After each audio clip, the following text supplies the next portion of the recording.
Hello, প্রথমেই আমরা পাইথনের একটা ফাংশন নিয়ে আলোচনা করব। ফাংশনটার নাম হচ্ছে প্রিন্ট। প্রিন্ট ফাংশনের আসলে কাজটা কি? প্রিন্ট ফাংশনের কাজ হচ্ছে কোনো কিছু ডিসপ্লে করা, অর্থাৎ ওই প্রিন্ট ফাংশনের মধ্যে আমরা যে কোনো কিছু রেখে সেটাকে ডিসপ্লে করতে পারবো। সেটা হতে পারে একটা মেসেজ, হতে পারে কোনো কিছুর ভ্যালু, কোনো একটা রেজাল্ট, কোনো একটা আউটপুট, যে কোনো কিছু। আসলে আমরা দেখি আসলে কিভাবে এই প্রিন্ট ফাংশনটা কাজ করে। এর জন্য আমরা লিখলাম প্রথমেই প্রিন্ট, PRINT, প্রিন্ট। এরপর ফার্স্ট ব্র্যাকেট, এরপর ডাবল কোটেশন। আসলে এই ডাবল কোটেশনের মধ্যে যদি কোনো মেসেজ লিখি সেটাই আমাদের ডিসপ্লে হবে।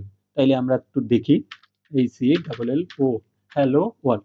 আমি হ্যালো ওয়ার্ল্ডটা লিখলাম, অর্থাৎ হচ্ছে কি প্রিন্টের মধ্যে হ্যালো ওয়ার্ল্ড লিখছি, আমাদের হ্যালো ওয়ার্ল্ড প্রিন্ট হওয়ার কথা, অর্থাৎ ডিসপ্লে হওয়ার কথা। এখন এই প্রোগ্রামটা রান করি। রান করার জন্য উপরে আমাদের রান বাটন আছে, অথবা মাউসের রাইট ক্লিক করলে আমরা রান বাটনটা পেয়ে যাব। এই যে নিচে আমাদের আউটপুটটা দেখা যাচ্ছে কি হ্যালো ওয়ার্ল্ড, অর্থাৎ প্রিন্টের মধ্যে আমরা হ্যালো ওয়ার্ল্ড দিছি, হ্যালো ওয়ার্ল্ডটা ডিসপ্লে হয়েছে। এখন এটা তো ডিরেক্ট আমরা কি করলাম, প্রিন্টের মধ্যে দিয়ে দিলাম, যেটা দিলাম সেটা প্রিন্ট করলো। আমি চাচ্ছি যে কোনো একটা ভেরিয়েবল ইউজ করে ওই ভেরিয়েবলটা ধরে প্রিন্ট ফাংশন ইউজ করে আমাদের আউটপুটটা ডিসপ্লে করতে। সেটার জন্য আমাদের কি করতে হবে, একটা ভেরিয়েবল নিতে হবে। এখন বলতে পারেন যে ভেরিয়েবল জিনিসটা কি? ভেরিয়েবল জিনিসটা হচ্ছে ওয়ান কাইন্ড অফ পাত্র, যেটার মধ্যে কোনো কিছু রাখা যায়। এখন এই ভেরিয়েবলটা কিভাবে নেয়? ভেরিয়েবল নেওয়াটা খুবই সহজ। জাস্ট একটা ভেরিয়েবলের নাম দেব, VAR, ধরেন নাম দিলাম VAR। তারপর দিতে হবে কি ইকুয়াল।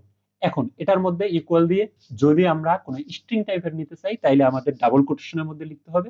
আর যদি এমনি নর্মাল কোনো ভ্যালু নিতে চাই তাহলে ডাবল কোটেশনের প্রয়োজন নেই। তাইলে আমরা প্রথমে একটা স্ট্রিং নিয়ে দেখি।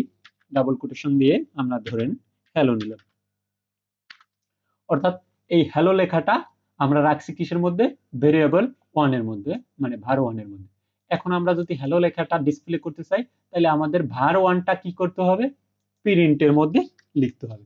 তাইলে আমি যদি লিখি var ওয়ান, দেখেন কি করছি, প্রিন্টের মধ্যে var ওয়ান দিছি, আর var ওয়ানের মধ্যে আবার আছে কি হ্যালো, অর্থাৎ কি প্রিন্ট হওয়ার কথা বা কি ডিসপ্লে হওয়ার কথা, হ্যালো লেখাটা ডিসপ্লে হওয়ার কথা। দেখি রান করে,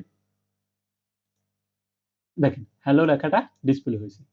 তার মানে হচ্ছে কি আমরা ভেরিয়েবলের মধ্যে একটা জিনিস রেখে সেটাও হচ্ছে কি প্রিন্টের মাধ্যমে আমরা ডিসপ্লে করতে পারি। এখন ধরেন আমরা এই জায়গায় হ্যালো স্ট্রিং নেব না, এই জায়গায় যে কোনো একটা ভ্যালু নেব, ধরেন এসে 2000 দিলাম।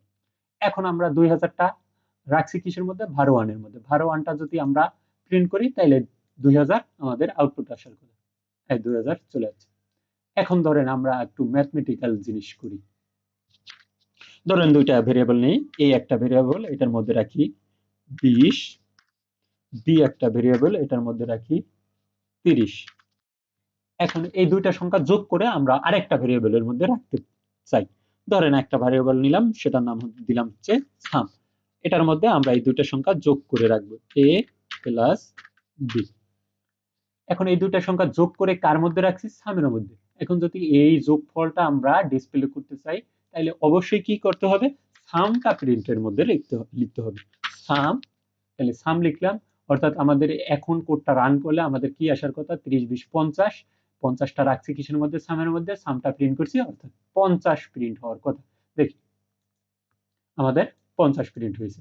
ঠিক আছে, এখন ধরেন আমি চাচ্ছি সাম না করে আমি চাচ্ছি যে এভারেজ বের করব।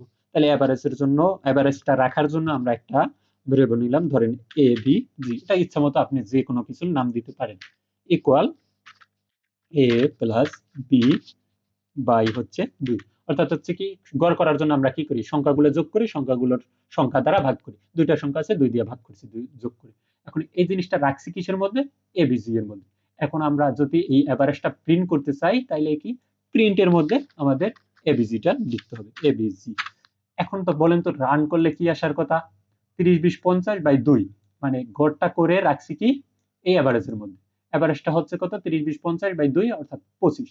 তাহলে 25টা প্রিন্ট করছি এভারেজের মাধ্যমে, তার মানে হচ্ছে কি আমাদের 25 আসার কথা। আউটপুট দেখি কি আসে, দেখেন 25 চলে যাচ্ছে। এই হয়েছে মোটামুটি হচ্ছে প্রিন্টের কাজ। ঠিক আছে, পরবর্তী ভিডিওগুলোতে প্রিন্ট নিয়ে আরো আলোচনা হবে।